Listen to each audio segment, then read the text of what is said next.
बंगाली राज्य में आज राजा भीमदेव ने अपने दरबार में एक वैचारिक सम्मेलन का आयोजन किया था, जिसमें पूरे भारतवर्ष के विद्यालयों के सबसे उत्कृष्ट विद्यार्थी भाग ले रहे थे। भाग ले रहे सभी छात्रों के लिए दान दक्षिणा थी और जीतने वाले उम्मीदवार के लिए थी राजा के मंत्रिमंडल में मंत्री पद की कुर्सी। इस सम्मेलन में तक्षशिला का प्रतिनिधित्व कर रहे थे वहां के सबसे होनहार छात्र चाणक्य।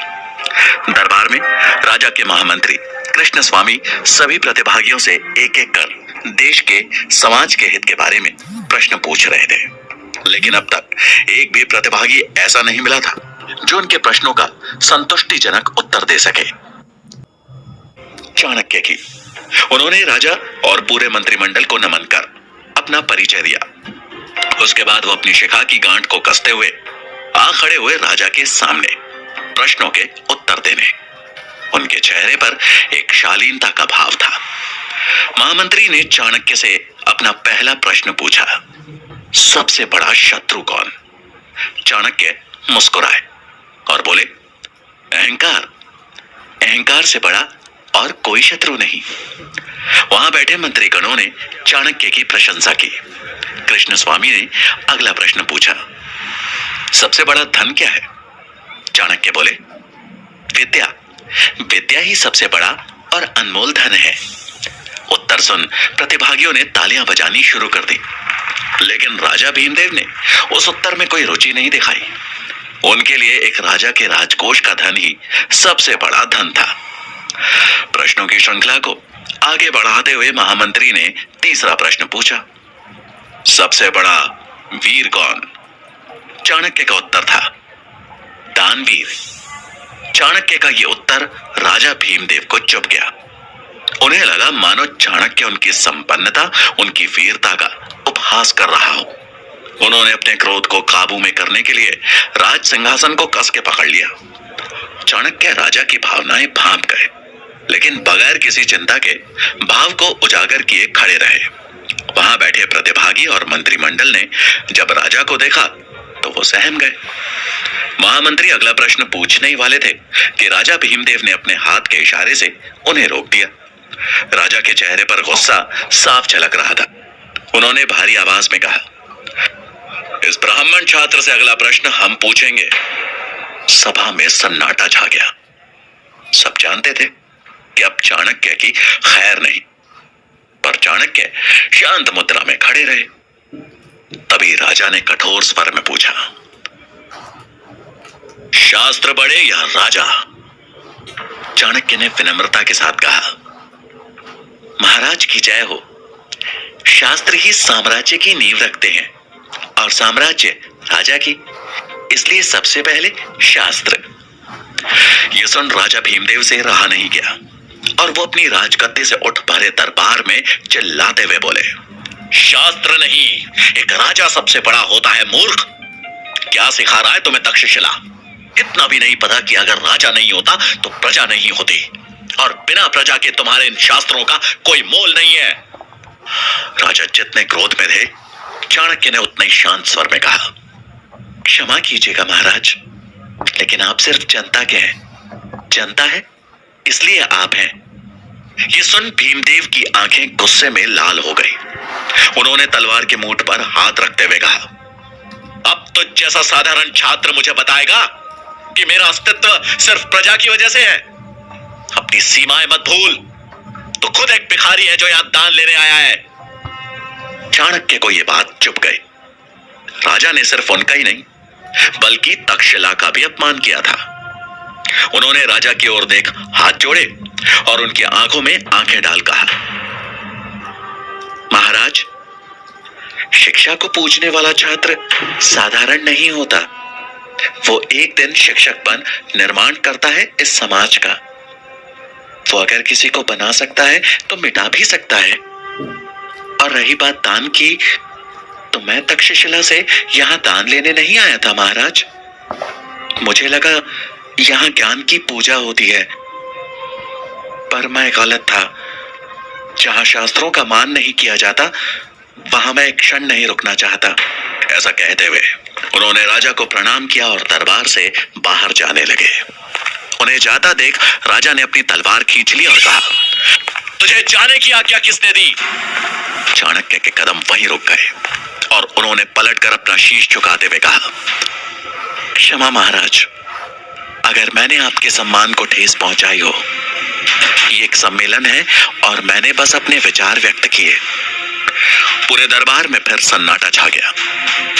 सबके चेहरे पर हवाइयां उड़ रही थी। राजा भीमदेव का क्रोध 7वें आसमान पर था। वो तलवार उठा जैसे ही चाणक्य की ओर बढ़े तो महामंत्री कृष्ण स्वामी हाथ जोड़ उन्हें रोकते हुए बोले, महाराज क्षमा कर दीजिए इस नादान बालक को। इसे ये पता नहीं है कि ये कहां खड़ा है और क्या कह रहा है। आप दयावान हैं, ब्राह्मणों का आदर करना जानते हैं। आप क्यों एक ब्रह्म हत्या का पाप अपने सर पर ले रहे हैं? इसे क्षमा दान दीजिए महाराज। चाणक्य ने भी राजा और वहां उपस्थित सभी लोगों को नमन किया और राज दरबार छोड़ जाने लगे। उन्होंने जैसे ही मुख्य द्वार की ओर अपने कदम बढ़ाए, महामंत्री ने पीछे से व्यंग करते हुए कहा, एक बात और गांठ बांध लो, अगर यही आचरण रहा तो जिस शिखा का दंभ भर रहे हो, एक दिन ना तो वो रहेगी और ना ही उस शिखा को धारण करने वाला शीश। चाणक्य ने इस अपमान का घूंट स्वाभिमान के साथ पिया और लौट आए तक्षशिला। इस बात को कुछ साल बीत गए। भीमदेव के दरबार से निकाला गया तक्षशिला का यह छात्र आज उसी शिक्षा के मंदिर में आचार्य चाणक्य के नाम से प्रसिद्ध था। आज चाणक्य अपने शिष्यों को राजनीति के बारे में पढ़ा रहे थे कि तभी एक विद्यार्थी ने साहस जुटाते हुए उनसे पूछा, आचार्य, आपको उस दिन राजा भीमदेव से डर नहीं लगा? उनके हाथ में तलवार, दरबार में सैनिक थे, लेकिन आप तो निहत्थे थे। चाणक्य मुस्कुराए और बोले, निहत्था कहां था ना मेरे पास मेरा सबसे बड़ा शस्त्र। ये सुन वहां बैठे शिष्य एक दूसरे का मुंह ताकने लगे। चाणक्य ने उनकी विडंबना भांप ली। बोले, बुद्धि, यही मेरा शस्त्र था और है। एक बुद्धिमान व्यक्ति अपनी बुद्धि, चातुर्य और विवेक से किसी भी युद्ध में विजयी हो सकता है, फिर चाहे परिस्थिति कितनी भी बुरी क्यों ना हो। ये सुन छात्रों को यकीन हो गया कि उनके आचार्य कोई साधारण आचार्य नहीं है। चाणक्य अगला पाठ शुरू करते कि तभी उन्हें तुरंत पुस्तकालय में पहुंचने का संदेश मिला। पुस्तकालय पहुंच चाणक्य को वहां आए एक संदेशवाहक से पता चला कि गांधार के राजा आंबी ने बिना लड़े ही मैसेडोनिया के सम्राट सिकंदर के सामने आत्मसमर्पण कर दिया है और अब सिकंदर की नजर संपूर्ण भारत पर है। खबर सुन चाणक्य चकित रह गए और कुछ सोचते हुए वहां उपस्थित आचार्यों से बोले, इसका मतलब तो यह हुआ कि सिकंदर कभी भी भारत पहुंच सकता है। हमें भारत को बचाना होगा और यह तभी संभव है जब भारत अखंड बने। मुझे शीघ्र यह बात मगध के महाराज धनानंद तक पहुंचानी होगी।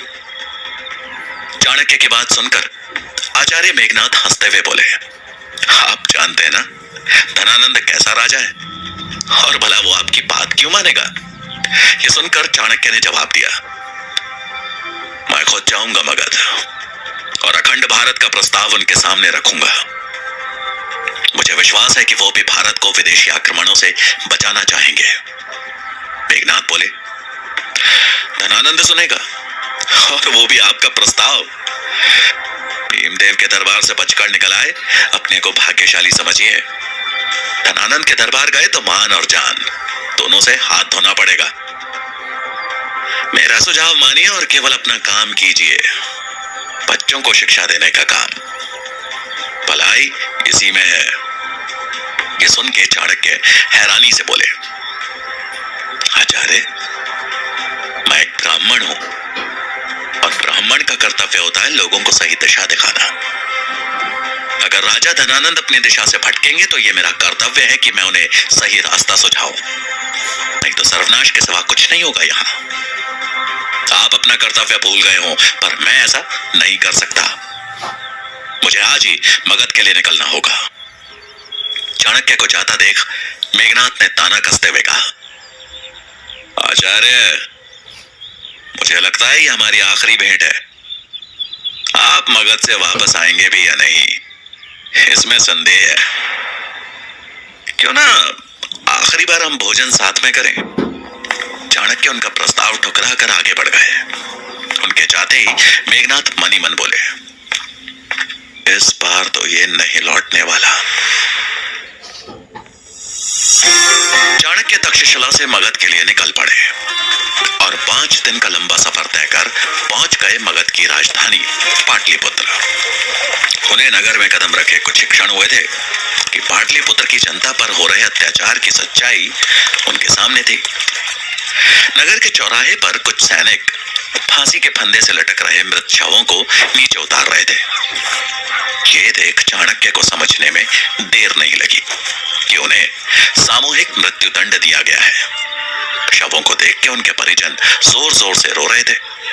तभी एक महिला की आवाज उनके कानों पर पड़ी, जो अपने बेटे के मृत शरीर से लिपट वहां खड़े सैनिक से रोते रोते बोली, और कितने दिन हमें ऐसे ही अपनों को खोना पड़ेगा, और कितनों को मारोगे तुम लोग? अगर कर नहीं दिया तो क्या पूरी प्रजा को मार दोगे? कहां से लाए हम इतना धन? उस औरत की बात सुन उस सैनिक ने गुस्से में उसे धक्का मारते हुए कहा, बुढ़िया, अगर ज्यादा आवाज करेगी तो तुझे भी लटका दूंगा इसी फंदे पे। चल चुपचाप निकल जाए यहाँ से। ऐसा कहकर उस सैनिक ने उसके बेटे के शव को उठाकर बैलगाड़ी में लाद दिया और वहां से निकल पड़ा। चाणक्य से ये देखा नहीं गया। वो दौड़ते हुए उस औरत के पास पहुंचे और उसे सहारा देते हुए बोले, माँ जी संभल कर। ऐसा कहकर उन्होंने उस रोती हुई बूढ़ी महिला को एक पेड़ के नीचे बिठाया और बोले, माँ, मैं आपका दुख तो कम नहीं कर सकता और ना ही मैं आपका पुत्र आपको लौटा सकता हूं, लेकिन इतना अवश्य कह सकता हूं कि शीघ्र ही इन परेशानियों का हल खोज लूंगा। मैं राजा धनानंद के दरबार जा रहा हूं और वचन देता हूं कि प्रजा के दुख से उन्हें अवगत कराऊंगा। ये राज्य ऐसे नहीं चल सकता। उन्हें इस समस्या का समाधान करना ही होगा। चाणक्य की बात सुन उस औरत ने आंखों में आंसू लिए ममता भरी नजरों से उनकी ओर देखा और बोली, आज पहली बार तुझे देख ऐसा लग रहा है कि मगध का हृदय अभी भी धड़क रहा है। तूने इतना ही कह दिया, मेरे लिए बहुत है पुत्र, लेकिन वचन मत दे। तेरे अंदर करुणा होगी, लेकिन जिसके पास तू जा रहा है उसका लहू पानी बन चुका है। अनुभव से कह रही हूं ये बात। मेरे पास देने के लिए कुछ है तो बस आशीर्वाद है। चाणक्य ने उनके पांव छुए और कहा, मुझे आपसे बस यही चाहिए था मां, आशीर्वाद दें। उस औरत ने उनके सिर पर हाथ फेरा और चाणक्य दृढ़ संकल्प लिए चल दिए राजमहल की ओर। चाणक्य जब महल पहुंचे तो द्वार पे खड़े द्वारपाल ने उन्हें रोककर पूछा, आप कौन हैं? चाणक्य ने उस द्वारपाल की ओर देखते हुए कहा, मैं तक्षशिला का आचार्य चाणक्य हूं। एक अति आवश्यक कार्य के लिए मेरा राजा धनानंद से मिलना जरूरी है। ये सुन द्वारपाल ने उनसे बड़ी विनम्रता से कहा, अभी महाराज व्यस्त हैं, आप यहीं प्रतीक्षा करिए, मैं महाराज को संदेश भिजवाता हूं। ये सुन चाणक्य वहीं पास में एक स्थान देखकर बैठ गए और राजा के संदेश मिलने की प्रतीक्षा करने लगे। उन्हें प्रतीक्षा करते करते शाम हो गई। वो जब भी द्वारपाल से राजा के बारे में पूछते तो उसका एक ही जवाब होता कि अभी राजा व्यस्त है। चाणक्य को समझ में आ गया कि अब सीधे हाथ से घी नहीं निकलने वाला, उंगली टेढ़ी करनी ही पड़ेगी। थोड़ी देर बाद उनकी नजर कुछ रसोइयों पर पड़ी जो कि महल के पीछे वाले रास्ते से अंदर जा रहे थे। चाणक्य को उनका मौका मिल गया था। उन्होंने अपना भेष बदला और उन रसोइयों की टोली में शामिल हो महल के अंदर प्रवेश कर गए। लेकिन राज दरबार तक पहुंचना अभी भी आसान नहीं दिख रहा था, क्योंकि अंदर एक द्वार पे खड़े कुछ सैनिकों ने सबसे आगे चल रहे रसोइयों को रोककर पूछा, कितने लोग हैं आज? उसने जवाब दिया, आज भी 10 लोग हैं। ये सुन एक सैनिक ने गिनती शुरू कर दी कि तभी चाणक्य का दिमाग तेजी से चलना शुरू हुआ। उन्हें जल्दी उपाय ढूंढना था, नहीं तो वो पकड़े जाते। जिस तीव्रता से उनका दिमाग चल रहा था, उसी तेजी से उनकी नजरें भी घूम रही थी। इधर सैनिक की गिनती 6 तक पहुंच चुकी थी। तभी चाणक्य की नजर सामने रखे फूलदान पर पड़ी और उन्होंने चालाकी से उस फूलदान को गिरा दिया। ये देख कतार में खड़े रसोइये उस फूलदान को उठाने के लिए एक साथ झुंड में हो गए। सैनिक की गिनती बीच में रुक गई और इसी मौके का फायदा उठा चाणक्य ने वहां से अपना रास्ता बदल लिया और निकल गए राज दरबार की खोज में। वो एक जगह रुक वापस अपने भेष में आए और कुछ ही देर में वो राज दरबार के अंदर थे। लेकिन ये क्या, राज दरबार में कोई राजसभा नहीं, बल्कि बाहर से आई सुंदरियों का नृत्य चल रहा था। धनानंद नशे में चूर सुंदरियों के नृत्य का आनंद ले रहा था। अचानक उसकी नजर मैली धोती पहने ब्राह्मण पर पड़ी और वो गुस्से में बोला, कौन हो तुम? अंदर कैसे आए? नृत्य वहीं रुक गया। चाणक्य ने अपने हाथ जोड़ बड़े ही शांत भाव से कहा, प्रणाम महाराज, मैं तक्षशिला का आचार्य चाणक्य हूं। धनानंद को चाणक्य का यूं आना अच्छा नहीं लगा, लेकिन उसने अपना गुस्सा शांत करते हुए थोड़ा नरम भाव से कहा, प्रणाम आचार्य, पर ऐसी क्या वजह थी जो आप बिना बताए अंदर आ गए? चाणक्य बोले, मैंने द्वारपाल को संदेश दिया था, लेकिन तभी उनकी बात को काटते हुए धनानंद ने कहा, तो अगर द्वारपाल ना बोलेगा तो आप ऐसे बिना बताए चोरों की तरह चले आएंगे अंदर? कहां गई आपकी शिक्षा? चाणक्य गंभीर भाव से बोले, इस अपराध के लिए क्षमा महाराज, लेकिन मेरा आपसे मिलना अत्यंत आवश्यक था। धनानंद ने अपने आसन पर ही बैठते हुए कहा, ऐसी भी क्या बात करनी है आपको जो आप थोड़ी प्रतीक्षा भी नहीं कर सके? हम भी तो जरूरी काम कर रहे हैं। आपका भाग्य अच्छा है कि हम ब्राह्मणों को नहीं मारते, वरना अब तक ये शीश धरती पर होता। ये कहते हुए राजा धनानंद ने एक गहरी सांस ली और कहा, अब जब आपने इतना साहस दिखाई दिया है तो बताइए, क्या बात करनी है आपको? चाणक्य चिंतित भाव से बोले, गांधार के राजा आंबी ने मैसेडोनिया के सम्राट सिकंदर के सामने आत्मसमर्पण कर दिया है। अब सिकंदर कभी भी भारत पहुंच सकता है। उसको रोकने के लिए हमें अखंड भारत का निर्माण करना होगा और मैं इसी विषय पर चर्चा करने आया हूं महाराज। तभी धनानंद ने चाणक्य को अपने पास आने का इशारा करते हुए कहा, आपको चर्चा करनी है ना, तो यहां पास में आकर कीजिए चर्चा। चाणक्य असमंजस में थे, लेकिन राजा की आज्ञा का पालन कर पहुंच गए उनके पास। चाणक्य के पास आते ही धनानंद ने कहा, अपने घुटनों पे बैठ जाइए। चाणक्य ने इस अपमान को सह लिया, क्योंकि उस समय उनके मन में सिर्फ और सिर्फ प्रजा और देश की चिंता थी। वो अपना स्वाभिमान त्याग वहीं घुटनों के बल बैठ गए। वो बैठे ही थे कि धनानंद ने उनकी तरफ गुस्से से देखा और कहा, ये है तेरी औकात। अब तू मुझे सिखाएगा कि राज्य कैसे चलाना है, कैसे सुरक्षा करनी है? अब तू बताएगा मुझे कि अपने राज्य का विस्तार कैसे करना है? तो कौड़ी का शिक्षक है तू, चुपचाप अपना काम कर। युद्ध के बारे में सोचना और लड़ने का काम हमारा है, समझा? ये सुनते ही चाणक्य बोले, क्षमा महाराज, मेरी शिक्षा ने मुझे यही सीख दी थी कि ये राज्य जितना आपका है उतना ही हम सबका। मैं तो अपना कर्तव्य समझ आपसे मदद मांगने आया था। केवल आप ही हैं जो सिकंदर को रोकने का सामर्थ्य रखते हैं। धनानंद गुस्से में खड़ा होकर गरजा, हमें अपने सामर्थ्य का ज्ञान है और जब सिकंदर मगध पर आक्रमण की सोचेगा तो हम उससे निपट लेंगे। सीमा सुरक्षा राजा का नहीं, सैनिक का कार्य है। अब इससे पहले कि हम भूल जाएं कि तुम एक ब्राह्मण हो, जिस गति से आए थे उसी गति से बाहर निकल जाओ। चाणक्य यह अपमान सह नहीं पाए और धनानंद की आंखों में आंखें डालकर बोले, निकल जाऊंगा महाराज, परंतु अगर आप अपना कर्तव्य निभा रहे होते तो एक ब्राह्मण को तक्षशिला से चलकर यहां आना ही नहीं पड़ता। राजा का कर्तव्य दुर्बलों की रक्षा करना है, ना कि उन पर अत्याचार करना। और मगध की दशा देख मुझे इतना आभास तो हो गया है कि हम शीघ्र ही संपूर्ण भारत सिकंदर को भेंट स्वरूप दे बैठेंगे।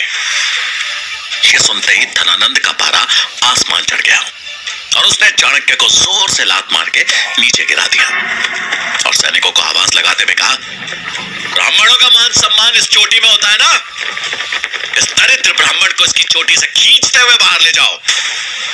सैनिकों ने तुरंत आज्ञा का पालन किया और चाणक्य को चोटी से खींचते हुए द्वार की तरफ ले जाने लगे।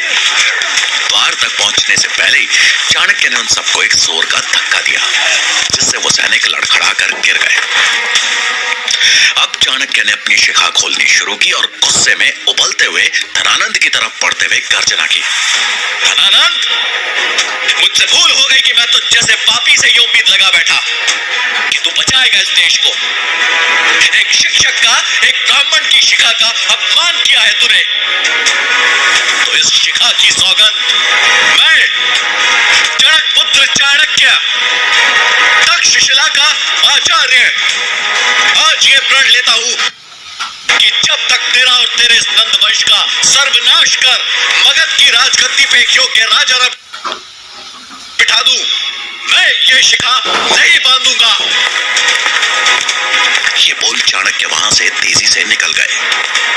धनानंद उनकी बात सुन गुस्से से लाल हो गया और उसने अपने सैनिकों को आदेश दिया, अगर ये ब्राह्मण फिर से इस राज्य के आसपास भी दिखा तो इसका सर कलम करके बीच बाजार में लटका देना। धनानंद से मिले अपमान के बाद चाणक्य ने उसे दिन मगध छोड़ दिया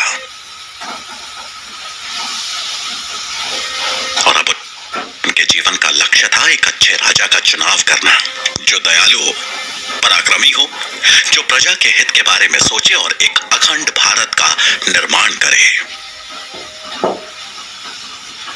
तक्षशिला की तरफ बढ़ते हुए जब वो जंगल से होकर जाने वाले मार्ग पर चल रहे थे तो उनकी नजर उसी मार्ग पर आगे चल रहे एक 14 साल के बच्चे पर गई। वो बच्चा अकेला था। वो दिखने में पतला था लेकिन उसका शरीर फुर्तीला था। उस बच्चे ने एक मैली सी धोती पहनी थी, उसकी कमर में एक गुलेल लटकी थी। वो बच्चा शिकार पर निकले किसी चीते की तरह हाथ लगाए धीमे धीमे आगे बढ़ रहा था। उसे देख चाणक्य को उत्सुकता हुई और उन्होंने मनी मन कहा कि बच्चा सुनसान जंगल में क्या कर रहा है। अब चाणक्य भी धीमे पांव उस बच्चे के पीछे पीछे चलने लगे। तभी उन्होंने देखा कि वो लड़का 2 लोगों का पीछा कर रहा है। कुछ दूर पीछे चलने के बाद चाणक्य ने देखा कि वो बालक जिन 2 लोगों का पीछा कर रहा है वो भी एक अकेले चल रहे यात्री का पीछा कर रहे हैं। ये देख चाणक्य को समझने में देर नहीं लगी कि वो दोनों लोग लुटेरे थे और अपने आगे चल रहे यात्री को लूटने की मंशा से उसका पीछा कर रहे थे। लेकिन तभी वो बच्चा हवा के झोंके की तरह गायब हो गया। ये देख चाणक्य अचंभित हुए और इससे पहले कि वो कुछ समझ पाते उन लुटेरों ने अपनी कमर से कटार निकालते हुए उस आदमी पे हमला कर दिया। चाणक्य उन लुटेरों को रोकने के लिए आगे बढ़े थे कि तभी उन लुटेरों पे किसी ने गुलेल से हमला किया और वो तुरंत ही जमीन पे गिरकर मूर्छित हो गए। हैरान हो चाणक्य ने जब नजर दौड़ाई तो सामने पेड़ पे बैठा वो बालक दिखा, उसके हाथ में गुलेल दिखी। छलांग मारकर वो बालक पेड़ से नीचे उतरा और उस यात्री के पास पहुंचकर बोला, आप ठीक तो हैं? आपको चोट तो नहीं आई? वो आदमी अपने सामने खड़े इतने छोटे बच्चे की बहादुरी देख अचंभित था। उसने उस बच्चे का धन्यवाद करते हुए कहा, तुमने मुझे सही समय पर इनसे बचा लिया, नहीं तो आज मेरी जान ही चली जाती। उसकी बात सुन वो बच्चा बोला, अरे नहीं, वो आपको जान से नहीं मारते, वो तो बस लूटपाट करके चले जाते, लेकिन अब आप सुरक्षित हैं, आप जा सकते हैं। उस यात्री ने अपना सामान समेटा और आगे बढ़ गया। चाणक्य वहीं खड़े हो सब देख और सुन रहे थे, और फिर उनकी नजर उन लुटेरों पे गई जो अभी भी जमीन पर मूर्छित पड़े थे। बच्चे की नजर जब चाणक्य से मिली तो उसने उनके चेहरे के भाव को पढ़ते हुए तुरंत कहा, आप चिंता मत कीजिए, इन्हें कुछ नहीं हुआ है, थोड़े समय बाद ये उठ जाएंगे, पर तब तक वो यात्री दूर पहुंच चुका होगा। ये बोलकर वो बच्चा जाने लगा तो चाणक्य ने उससे पूछा, तुम्हें कैसे पता कि इन्हें कुछ नहीं हुआ? बच्चा बोला, क्योंकि मैंने उन्हें ऐसी जगह मारा है जिससे वो सिर्फ मूर्छित हुए हैं, उनको कहीं चोट नहीं लगी है। उसने फिर उन लुटेरों की तरफ देखते हुए कहा, ये लोग भी विवश हैं, पर इसका मतलब ये तो नहीं कि चोरी करें। मेरे लिए वो यात्री और ये दोनों समान हैं। चाणक्य उस छोटे से बच्चे की बात सुन के मंत्रमुग्ध हो गए और बोले, क्या नाम है तुम्हारा? बच्चे ने उत्तर दिया, चंद्रगुप्त। चाणक्य ने बच्चे के सिर पे हाथ रखा और मन ही मन बोले, मगध का भविष्य दिख रहा है मुझे। एक राजा में दया और वीरता का संतुलन होना चाहिए। मनुष्य को उसकी प्रकृति के अनुसार पहचानने की नजर होनी चाहिए, तभी वो न्याय कर सकने में सक्षम होता है। धनानंद, तू राजा का कर्तव्य ही नहीं भूला, बल्कि अपने अहंकार में मगध की मिट्टी को भी कलंकित कर चुका है। लेकिन आज और अभी से इस कलंक को मिटाने की प्रक्रिया शुरू हो चुकी है। अब समय नहीं है तेरे पास धनानंद, बहुत जल्द तेरा लहू सिंचित करेगा मगध की पावन भूमि को। मेरी खोज आज पूरी हो गई है, मिल गया है मुझे मगध सम्राट। मगध की राजगद्दी पर अब चंद्रगुप्त बैठेगा और उसे इस राजगद्दी तक पहुंचाऊंगा मैं।